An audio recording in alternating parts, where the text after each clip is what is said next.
Isang araw, nagmamaneho sa Cubao. Aking nakita, babaeng saksakan ng ganda. Sinundan ko ang kotseng sinasakyan niya.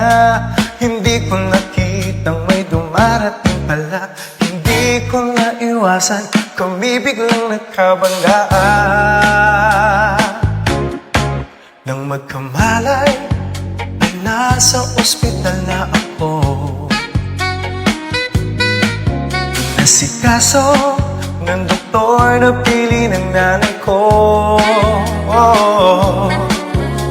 Biglang-bigla na lang ang nurse nandyan na. At para kong nakita anghel sa ganda.